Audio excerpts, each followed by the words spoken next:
Assalamualaikum warahmatullahi wabarakatuh. Selamat datang di channel Nasihat Kehidupan, channel yang selalu setia menemani Anda. Dan kali ini Nasihat Kehidupan akan melanjutkan kelanjutan dari Nasihat Falsafah Gatholoco bagian yang terakhir. Masuk tembang sinom, Gatholoco mancing Depok Cemorot Jamus, pupuh 8 sinom.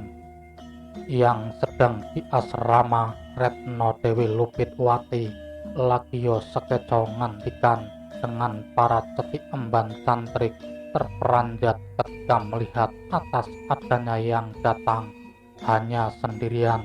Seorang laki-laki duduk berdampingan dengan para wanita. Melenuk gembuk segera berkata untuk bertanya, "Kamu itu jenis manusia apa? Berani masuk ke Indragiri? Rupamu jelek dan cacat. Dari manakah asalmu dan siapakah namamu? Mengakulah sebelum mendapat celaka dengan sia-sia. Apakah belum mengetahui berita bahwa tempat ini terlarang untuk didatangi seorang laki-laki?" Gatholoco hanya memandang saja dan sama sekali tidak menjawabnya, terbengong dan hanya diam saja bagaikan orang bisu dan hanya celumikan, justru malah mengece, celingukan sambil garuk-garuk badan dan belum mau berkata-kata, menuding kepada cantrik wanita. Lama-kelamaan menjawab dengan berkata, "Saya ini makhluk tingkat tinggi dan nyata-nyata sebagai laki-laki sejati yang bernama barang untuk menghaluskan dan bernama juga barang untuk menggosok. Ada 3 namaku, akan tetapi yang paling terkenal adalah Mancapat, Mancalima, dan juga Mancanegara. Gatholoco, itulah nama saya. Rumahku ada di tengah dunia dan saya berasal dari belakang yang mengikuti kehendak hasrat sehingga tiba di tempat ini untuk bisa bertemu kepada dirimu, wahai wanita cantik, wahai merah delima pujaan hatiku. Jika berkenan akan saya nikahi." Melenuk gembuk marah-marah sambil berkata dengan kerasnya, "Sombong sekali si anjing jelek, ucapan yang tidak pantas, sembarangan dan tidak tahu aturan, menjual ketampanan kepada diriku ini. Saya sungguh tidak sudi melihat rupamu. Lebih baik segera pergilah, jangan sampai terlihat di sini. Sangat sayang tempatnya jika kamu datangi." Gatholoco menjawab bahwa malas untuk pergi, justru merah delima dirayu. "Menurutlah kepada diriku, wahai wanita jelita, dirimu kunikahi." Dan jawabannya semakin memanaskan hati, kata-katanya semakin tidak karuan. Si anjing terkena kutukan tidak bisa dihadapi dengan sikap baik. Ayo teruskan, akan kuhantam dengan batu bata. Gatholoco menjawabnya, "Wahai wanita jelita, janganlah kau marah, kasihanilah diriku ini, maafkanlah kesalahan diriku ini. Saya berharap kau kujadikan istri. Walau harus sakit karena malu akan saya perjuangkan. Walau harus kutunggu selama 1 tahun, tentu saya tidak akan mundur karena hatiku masih kecewa dan masih belum puas. Dan juga saya mendengar kabar tuanmu Sang Lupitwati sangat terkenal dengan ketajaman hatinya, pandai dan ahli dalam segala ilmu, dan tidak ada yang bisa mengunggulinya, serta sudah memproklamirkan menjadi orang suci. Jika memang benar, saya akan menantangnya. Perantah ilmu, terserah ilmu apa saja." Melenuk gembuk menjawabnya, "Jawablah cangkriman tebakan saya dan juga soal tebakan dari tuanku Retno Dewi Lupitwati dan juga soal tebakan dari emban tantrik. jika dirimu mengerti segalanya, walau rupamu jelek, tuanku Sang Lupit Wati beserta para cantrik setianya pasti akan menurut saja, semua bersedia menjalani. Gatoloco berkata pelan, apakah itu sungguhan dan tidak ingkar janji? Jika seandainya menipu, apakah kamu berani bertanggung jawab bahwa kalian tidak berbohong? Akan kujawab sekarang juga, silahkan katakan seperti apakah tebakanmu itu.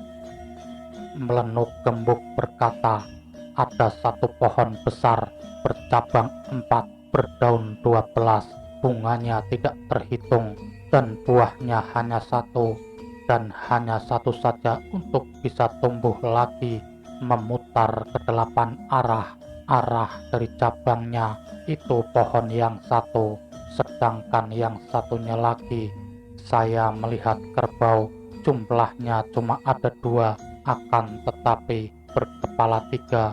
Jawablah tebakan itu. Gatoloco ketika mendengarnya pura-pura tidak tahu, berbengong dan telingukan, berdecak mulutnya sambil mengedip-ngedipkan mata. Melenuk Gembuk tertawa terbahak-bahak. Mana mungkin kamu bisa menjawab tebakan ini, rupamu jelek dan cacat. Gatoloco menjawab, sebentar dulu akan kupikirkan agar bisa saya temukan. Silahkan dengarkanlah kalian semua yang ada di sini.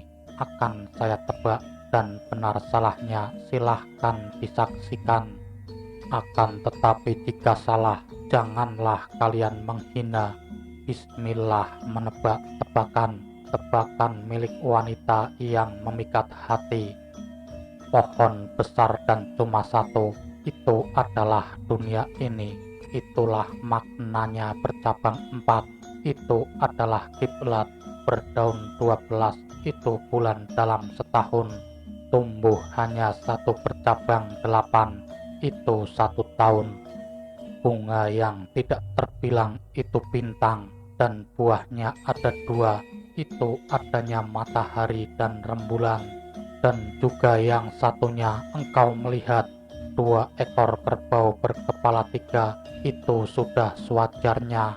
Kerbau itu alam dunia ini, laki-laki perempuan sama-sama lebat bulu kepalanya. Gatoloco pelan berkata, apakah benar, apakah salah? Seperti itulah jawaban saya atas tebakan ini. Melenuk Gembuk mendengar bahwa sudah terjawab tebakannya dan merasa jika sudah dikalahkan, lalu bergeser ke belakang sambil melirik dan sambil berkata, sekarang saya menyerah kalah. Tutul Mendut segera menempatkan diri sambil senyum-senyum memberi senyuman, sudah berhadap-hadapan dalam duduknya. Gatoloco kemudian berkata, soal apakah dari dirimu, akan saya tebak tebakanmu itu. Lalu Tutul Mendut berkata, beginilah tebakanku ini, silahkan jawab yang benar dengan segera. Di manakah letak iman? Di manakah letak budi? Di manakah letaknya kekuatan? Apakah yang terpahit dan yang paling manis dan yang lebih keras dari batu? Apakah yang lebih luas melebihi luasnya bumi, dan apakah yang lebih tinggi dari langit? Apakah yang lebih panas melebihi panasnya api, dan lebih dingin dibanding air, lebih gelap daripada malam? Manakah yang disebut melihat, dan apakah yang paling tinggi, dan apakah yang paling rendah? Apakah yang paling cepat? Lebih banyak mana manusia hidup dengan manusia mati, orang kaya dengan orang miskin, orang laki-laki dan orang perempuan, orang kafir dengan orang Islam? Cepat jawab sekarang. Gatoloco lalu menjawab, iman itu bertempat di jantung sebagai istananya, di dalam otak itu tempat budi, otot dan tulang itu letak kekuatan, Tempatnya malu itu ada di mata. Di dunia inilah yang paling pahit itu di hati orang yang melarat, dan yang paling manis itu adalah batin milik orang kaya. Jika orang yang paling malas, yang bodoh, yang tidak mengerti ilmu, yang disebut melihat itu manusia yang bisa melihat ilmu Allah. Di manakah yang paling dekat? Di dunia inilah itu paling cepat. Yang paling bahagia itu mengenal Tuhannya. Yang luas melebihi bumi itu penglihatan yang lebih cepat dari peluru. Itu penalaran orang cerdas. Yang ingin melebihi air itu hati yang penuh kesabaran. Yang lebih keras dari batu itu hati orang yang pendek cara berpikirnya. Hati orang pemarah itu panasnya melebihi api. Laki-laki dan perempuan, tentu banyak perempuannya, walaupun itu berwujud laki-laki, tidak paham makna perempuan, bisa juga disebut bagaikan perempuan. Manusia hidup dan manusia mati, sebenarnya itu banyak yang mati, walau terlihat masih hidup. Jika orang itu tidak mempunyai budi, itu bagaikan orang mati. Orang kaya dan orang miskin, pasti banyak orang miskin. Walaupun mempunyai banyak emas dan permata, jika bodoh tidak mempunyai budi dan nalar, bisa disebut sebagai orang melarat. Tidak memiliki amal, besoknya ketika menghadap Allah, orang Islam dan orang kafir. Islam kafir itu hanya dalam tata lahir. Jika tidak ada ilmunya dan juga tidak mengerti aturan-aturan agama, pastilah orang itu tetap kafir. Orang itu ternyata pintar, kata Tudul Mendut tidak bisa diremehkan. Tudul Mendut segera bergeser ke belakang sambil berkata, "Sudah benar dan tidak salah, sekarang saya menyerah." Roro Bawuk segera menempatkan diri. "Seperti ini kata-katanya, Anda tebak orang tampan. Tebakan saya semua yang bersifat hidup yang ada di dunia ini." Kata-katanya beberapa kecap, padahal lek lu iku klimis.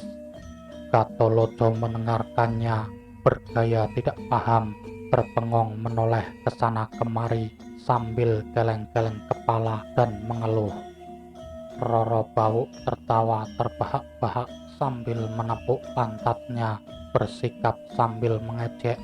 "Apalagi kamu, mana mungkin bisa menjawab tebakan saya? Rupamu meringis seperti monyet pusing." Gatolojo menjawab, "Entah benar entah salah, ini akan saya jawab tebakanmu, Adindaku." Kata-kata ucapan yang bersifat hidup yang ada di dunia ini itu hanya 21 kata, tidak kurang dan tidak lebih. Sedangkan huruf yang bisa bunyi itu berjumlah 21. Yang dimaksud adalah huruf Jawa ditambah huruf Ho rahasia. Semua perkataan manusia yang ada di dunia ini, lek lo klimis, itu maknanya adalah tai ayam atau telek yang ada di penumbuk padi, atau alu di tempat penumbuk padi, atau lesung. Jika dipegang pasti berbau amis. Selamanya belum ada tai ayam yang berbau wangi. Ketika Roro Bawuk mendengarnya, jika tebakannya bisa dijawab, merasa mendapat celaka, pada akhirnya pasti akan dinikahi. Cepat mundur ke belakang sambil merasa malu dan sambil berkata, "Saya sudah kalah, semua perintahmu akan saya lakukan." Digantikan oleh Dewi Blewah yang mempersiapkan diri duduk untuk berbantah ilmu. Dewi Blewah berkata, "Jawablah tebakan saya, isi seluruh dunia ini ada berapa macam semuanya, dan jika dimakan ada berapa rasa? Saya melihat wujudnya adanya 8 macam, penguatnya raga yang satu mempunyai 4 sifat dan 2 kiblat, sisanya ada 14, yang 2 saling menutupi, semua memasang bendera masing-masing, yang 2 yang paling berkibar, dan tebaklah juga pengertian dari menjadi tujuan. Ketika Gatholoco mendengar hal itu, berpura-pura tidak mengerti, hanya diam termangu saja. Dewi Blewah mengejeknya, berjoget sambil menuding-nuding sambil tertawa geli. Mana mungkin kamu bisa menjawab tebakanku? Rupamu saja memalukan, sebelah kiri setengah hitam. Gatholoco lalu menjawabnya, sebentar akan saya pikir dulu. Bismillah, menjawab tebakan wanita itu. Isi dunia itu jumlahnya hanya 9. Itu yang digunakan untuk menghitungnya. Angkanya hanya 9 biji. Tidak ada yang melebihi dari 9 biji itu. Setelah sampai 10 akan kembali kepada 1 lagi. Itulah buktinya bahwa cuma 9. Isi dari seluruh dunia ini semuanya hanya 9, sedangkan jumlah dari rupa itu pastinya ada 6 jenis. Jenisnya sendiri-sendiri, hitam, biru, putih, kuning, hijau, dan merah. Selain warna itu tidak ada. Rupa yang beraneka warna itu mengandung percampuran warna, sedangkan semua yang bisa dimakan di dunia ini rasanya ada 8 rasa, manis, gurih, dan juga pahit, getir, pedas, asin, sepet, masam, selengkapnya ada 8 rasa.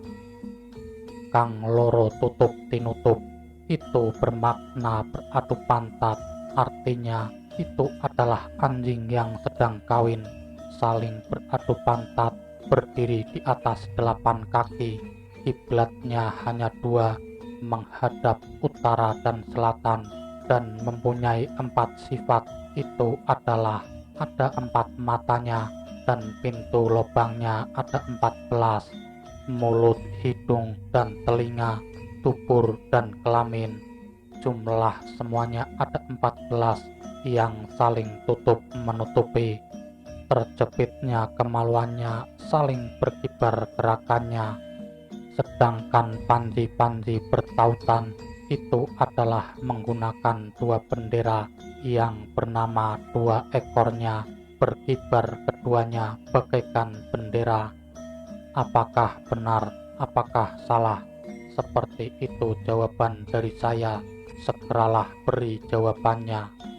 Ketika Dewi Blewah mendengar itu dan terjawab sudah tebakannya, sangat menyesalinya. Berpikir di dalam hatinya, sudah ditetapkan oleh takdir diriku ini akan dijadikan istri oleh manusia seperti dirimu itu.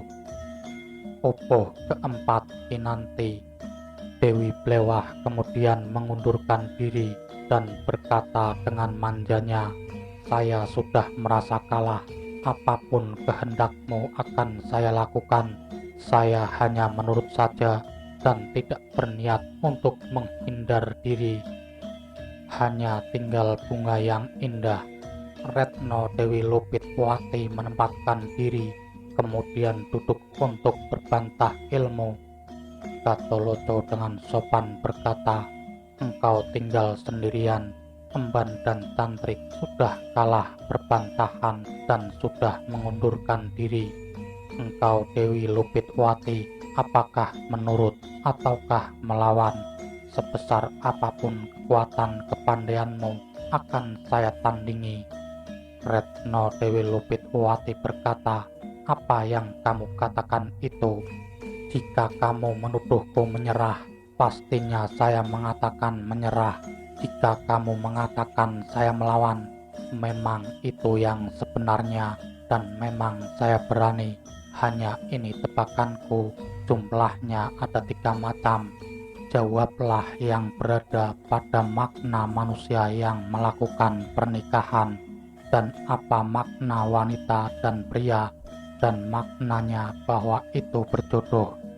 Dan Katoloco menjawabnya, tidak usah berpikir terlebih dahulu untuk menjawab tebakan itu. Maksud dari menikah yang disebut wanita dan pria, saya sudah memahaminya. Itu tidak ada apa-apanya dan sangatlah mudah menjawabnya. Dengarkanlah jawabanku. Makna dari laki-laki atau lanang itu buruk atau olo yang sebenar-benarnya. Buruk seperti adanya diriku ini, berwajah buruk atau olo. Wanita atau wadon itu sudah jelas sebagai tempatnya rahasia atau wati. Rahasia atau wadi dari wanita itu bentuknya adalah wujudmu itu yang sesungguhnya lebih buruk atau olo. Tempatnya serta asalnya bercampur dengan laki-laki. Tunjukkanlah yang jelek ini sehingga disebut menikah atau rabi. Manusia laki-laki menguasai wanita, menikmati atau rahab, merasakan kenikmatan atau ngerahabi semuanya yang buruk dan yang baik, sehingga disebut pria atau lanang. Sebutannya jangan bergantung kepada istri atau wanita. Hanya itulah jawabanku. Apakah benar, apakah salah? Retno Dewi Lupitwati berkata, wahai Tuan yang saya hormati, sungguh sudah benar semuanya. Maka dari itu hamba sekarang mengaku kalah dan menyerah. Apapun kehendakmu, hamba bersedia melakukannya dan saya menyerahkan diri. Raga dan jiwaku ini sama sekali tidak berniat menghindar, baik di dunia hingga akhirat. Tetap mantap lahir batin hingga di batin ini. Katoloco bahagia hatinya, tertawa sambil menjawab, ucapanmu saya terima, dan lagi mulai saat ini kalian semuanya tetap menjadi istri-istriku. Maka dari itu kalian semuanya harus patuh kepada guru pria. Semua perintahku, baik yang berat ataupun yang ringan, jangan sekalipun menolaknya. Jika kalian menolaknya, kalian akan sia-sia, yang pada akhirnya akan celaka. Sudah sewajarnya seorang pria itu wajib memimpin istrinya, walaupun buruk rupa, namun sangat pantas untuk dihormati, disembah oleh istrinya. Karena itu, maka disebut sebagai guru laki-laki. Tingkah pola agar dipantaskan, teliti dan berhati-hati, tidak boleh dengan sembarangan. Jika kalian sembarangan, itu tidak baik. Walaupun hanya pergi sebentar, harus minta izin kepada saya. Selain dari itu, dengarkanlah nasihatku ini, agar kalian selamat. Jangan suka berbuat yang menyakitkan hati, bersikap sabarlah, dan jangan mudah marah-marah. Hargailah sesamanya. Jika kalian bertemu dengan para sahabatmu, wahai adindaku, jika kalian berbicara harus dengan ucapan dan sikap yang manis, agar menjadi senang yang mendengarnya. Jangan sampai kalian menjadi bahan gunjingan. Jika dirimu berbicara yang tidak pantas atau senang bergunjing atas keburukan orang lain, pasti akan banyak yang membenci, tidak senang, bahkan dikatakan dengan sebutan orang yang kurang budi nalarnya. Jika ada tamu yang datang, segeralah kalian temui yang ramah dan segera sambutlah. Duduklah di tempat yang bersih. Kalian harus bersikap sopan santun dan lebih baik lagi bila bisa memberi suguhan. Walaupun tidak memberi suguhan, akan tetapi ramah dan bersikap manis, kata-katanya ramah dan penuh keakraban, menyenangkan sebagai sahabat, dan bersikap yang menyenangkan agar tamunya menjadi senang, sehingga senang hatinya dan tidak cepat pulang. Jika kalian bermuka masam, yang bertemu tentu akan takut. dikiranya kalian jahat atau dikira sombong dan bisa dikatakan tidak pantas karena tidak bisa menghormati sesamanya. Watak lemah lembut itu akhirnya akan menemukan kebaikan, selamat, dan banyak teman, dihormati oleh sesamanya, sehingga disenangi teman dan sahabat, dan banyak yang mencintai dan menyayangi. Para istri semuanya menundukkan kepala, semuanya berkata dengan penuh hormat, "Wahai Tuan, memang benar begitu. Ajaran dari guru laki-laki, semua petunjuk Paduka pasti akan saya patuhi." Gatoloco pelan berkata, "Oleh karena kalian sudah mematuhi dan berbakti kepada ingsun, saya ingin mengetahui bukti yang sebenarnya. Apakah benar kalian itu wanita?" Sekarang untuk lebih jelasnya, ingsun melihat atas bentuk dari tanda wanita kalian wujud yang sebenarnya. Lepaskanlah baju kalian semua agar jelas bisa ingsun lihat. Para istri pelan berkata, "Wahai Tuan, mengapakah memerintahkan untuk melepas baju? Kami ini berat untuk melakukan itu karena itu tidak biasanya dinalar. Itu tidak pantas dan tidak baik." Gatoloco marah sambil berbicara, "Kalian berkata sudah mantap, patuh dalam lahir batinnya, mematuhi perintah guru laki-laki. Mengapa kalian semua sekarang tidak mematuhi perintah dari diriku? Jika kalian bertingkah dan tidak patuh, kalian semua akan celaka, dan akhirnya pasti celaka kejatuhan pemukul dari rotan, 1 orang 15 kali, dan juga akan saya beri sumpah serapah. Akan tetapi jika kalian menurut kepada kehendak ingsun, setelah melepas pakaian, segeralah pergi ke tempat tidur. Badanku ini pijatlah agar lelahnya hilang." Semua istrinya akhirnya menurut. Dalam pikirannya takut terkena sabda, semuanya melepas pakaiannya. Ketika Gatoloco melihatnya, tertawa terbahak-bahak sambil duduk mengangkat kaki di atas kursi. Seperti inilah yang dikatakannya. Sekarang sudah benar-benar terlihat, sudah terbukti bahwa benar-benar wanita. Tanda kewanitaannya bisa terlihat bermacam-macam, tidak ada yang sama, ada yang besar, ada juga yang kecil. Oleh karena sudah terbukti dan sudah terlihat bentuk masing-masingnya membuat hati ini gembira, sekarang saya izinkan semuanya, tutuplah kembali, kenakan lagi busana kalian. Jika kalian ingin melihat yang sebenarnya dari laki-laki milikku ini, silahkan dilihat. Apa sebaiknya sekarang juga atau nanti saja, terserah kalian, akan saya turuti. Jika kalian mengajak untuk mengadunya, milikmu dan milikku ini, saya ikut saja, dan saya bersedia dan berani. Kalian mengajak berapa kali, saya sanggup melayani." Retno Dewi Lupitwati menjawab dengan pelan, "Paduka junjungan kami, tentang nalar hal itu, hamba tidak ingin mengetahui tentang wujud dari laki-laki. Mohon maaf yang sebesar-besarnya, karena menurut pendapat hamba, tidak perlu untuk melihatnya. Hamba tidak mempunyai keberanian dan lagi tidak pantas. Maka dari itu tidak usah Paduka mempertunjukkannya."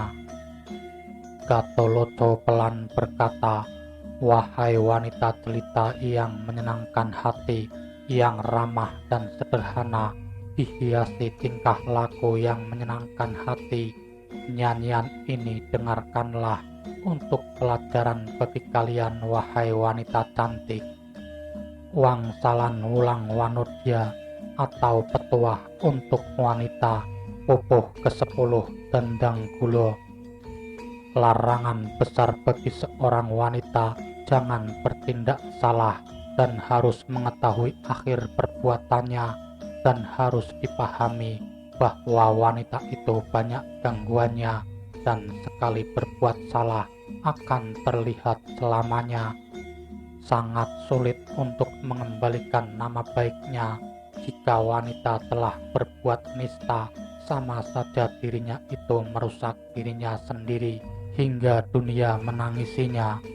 Yang bernama wanita itu tidak masuk dalam pembicaraan, namun membuat terheran-heran yang melihatnya, sehingga pantas dilindunginya, sehingga tekad hatinya mematuhi semua aturan yang ada, pikiran dan perbuatannya yang bisa jatuh ke dalam kesalahan, dan jangan hanya berbuat dan bertingkah yang tidak ada gunanya.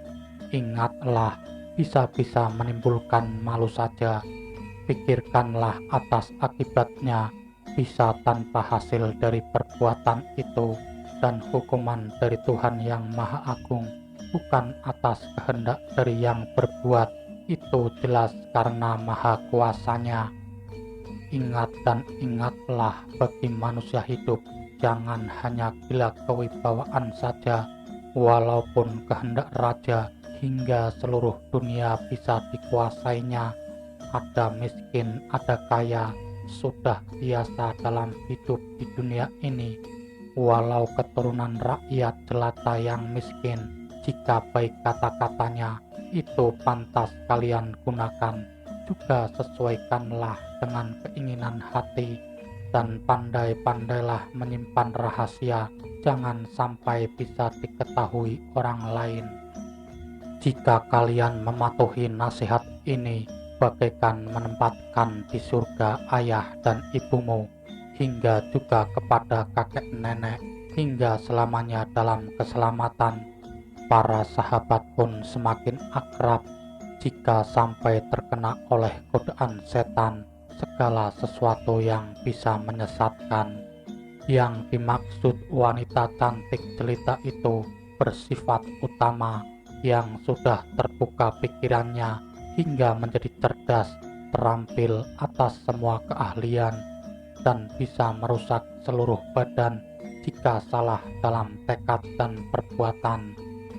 Yang menjadi teladan bagi wanita utama, yang baik dalam perbuatannya, jika tidak berbuat baik kepada pria, maka akan mengecewakan karena sikapnya bagi orang yang berilmu di antara sesamanya. Gatoloco pamit lungo marang cepekan, atau Gatoloco berpamitan untuk pergi ke cepekan.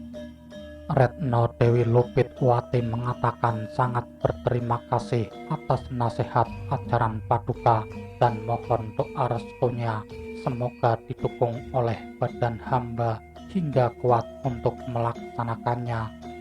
Gatoloco berkata, wahai engkau wanita pujaan hatiku, cantik dan cantik sungguhan, jangan terperanjat, izinkanlah saya mohon pamit. Sekarang saya akan pergi karena ada perlu dan karena rindu untuk menjenguk anak murid yang ada di pondok pesantren Cepekan. Besok akan kembali ke sini lagi.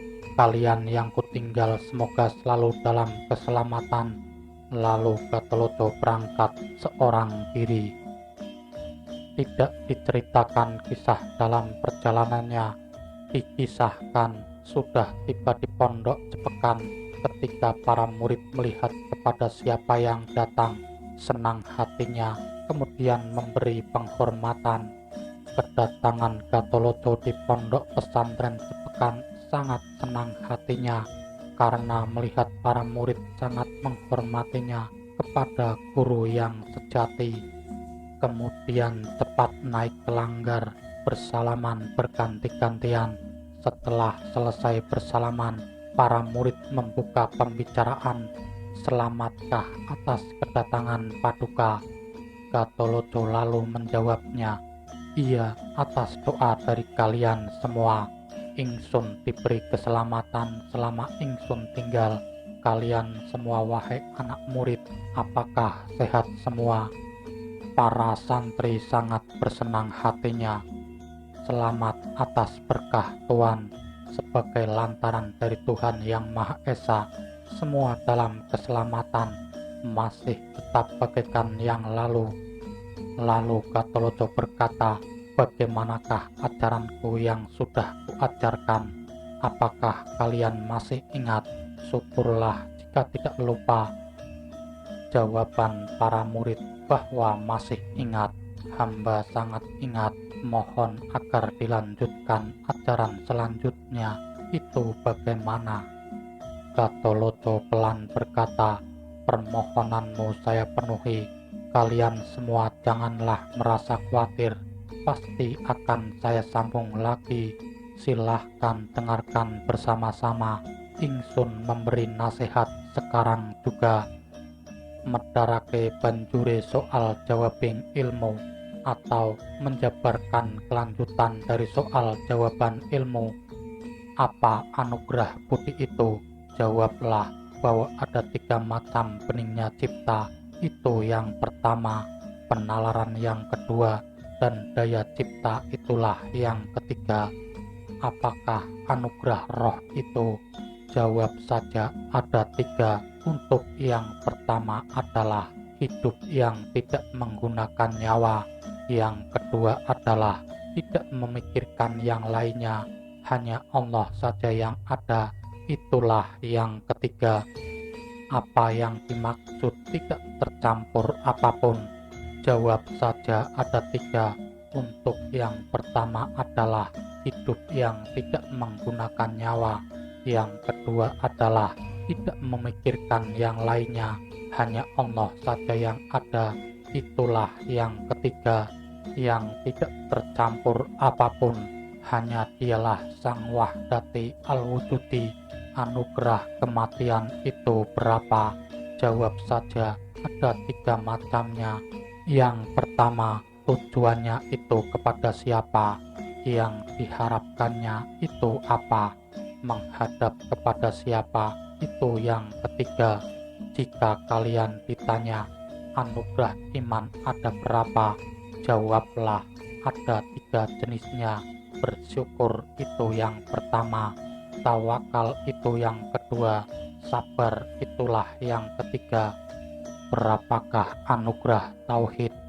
Jawablah, ada 2 macamnya. Dengan tetap itu yang pertama, takut itu yang kedua. Anugerah makrifat jati itu ada berapa? Dan cepat kalian jawab, itu hanya 1 saja. Ada di keadaan diri kalian, yaitu hasrat dari rasa berkuasa sendiri, martabat karomah itu. Untuk memahami itu ada 3 macam. Menyukai afal itu bagi para mukmin, bagi para wali menyenangi sifatnya, bagi para nabi menyenangi zatnya. Maksudnya adalah menyukai zatullah, dan juga ada yang sangat kuat citanya, yang senang sifat itu, juga ada yang mendampinginya. Artinya senang juga kepada af'alullah, sehingga ada gerak, ada tetusan hati. Jika tajam mata hatinya dalam keheningan, maka ketenangan hatinya akan terbuka juga. Memahami sifat jamal itulah jamal, kamal, kahar. Itu juga sehingga menjadikan imanmu sakul terbukanya hati, sehingga bisa mencapai kesempurnaan, yaitu kesempurnaan hidup. Tingkat martabat nyawa itu, jika kalian ditanya soal itu, hanya 1 saja, yaitu roh itlafi. Hanya 1 sebagai jalannya, yang maknanya adalah hidup. Hidup ini tidak ada hidup itu 3. Yang pasti itu hanyalah 1. Jika kalian ditanya, sekarang mana Allah itu? Segera kalian jawab, siapa yang sedang berkata itu? Jangan kalian itu ragu jika kalian itu bukan Tuhan. Hati-hatilah memahami ini. Sebenarnya yang dikatakan dan yang mengatakan tidak lain adalah Tuhan. Atau ini hanya untuk tingkatan wakif? tingkatan di atas ahli makrifat, namun harus benar-benar paham serta mempunyai ilmunya dalam memahami hal ini. Ada yang menerima hal itu bagaikan air tanah, dan juga ada yang seperti hujan, dan juga ada yang seperti besi, ada juga yang seperti samudra, yang seperti air tanah. Artinya itu hingga meresap tidak pernah terputus rohaninya. Yang dimaksud seperti hujan tidak pernah terputus penglihatannya. Ada lagi yang seperti besi, seluruh kehendaknya itu memerintah. Jadikanlah sabit dan kampak. Kampak kecil harus mengorek, tidak mengubah sifatmu, masih tetap saja wujud dirimu yang seperti samudra, petunjuk yang baik. Hal itu mestinya didapat di dalam satu ucap kata dan satu langkah dalam bertindak, serta dengan diam sejenak. Jika sudah bagaikan samudra atau yang palungnya tetap tenang ketika di atas dihantam badai dengan gelombang menggulung, maka tidak akan berubah penglihatanmu itu.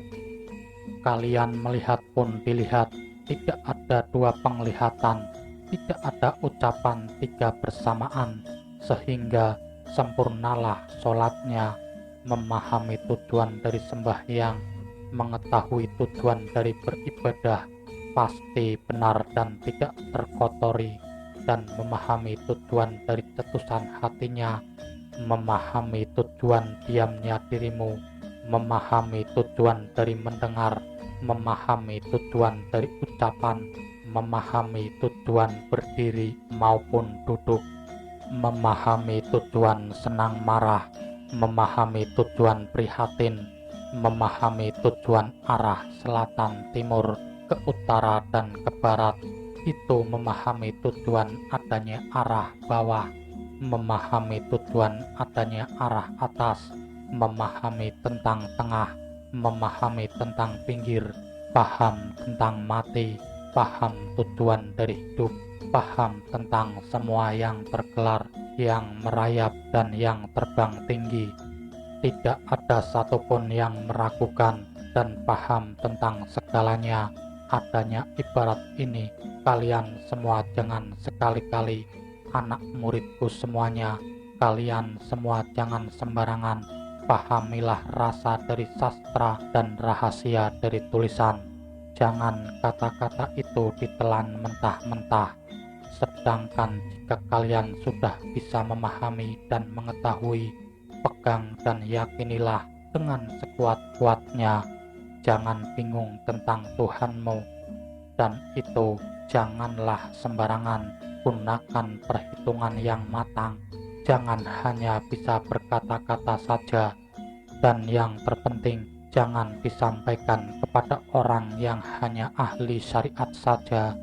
Jika mereka membantahnya atau menjadi perdebatan, maka akan menjadi kopar, karena bahasan ini tidak membicarakan tentang syariat, hanya membicarakan tentang sebenar-benarnya ilmu.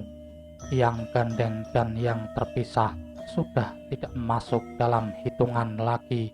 Cerita tentang isi bahasan ini pelajari dan tulislah dalam batin, akan menjadi keselamatan bagi semuanya. Kalian semua jadilah ahli budi. Begitulah sahabat nasihat kehidupan, kisah dari falsafah Gatoloco bagian yang terakhir. Terima kasih sudah menyimak kisah yang kami sajikan.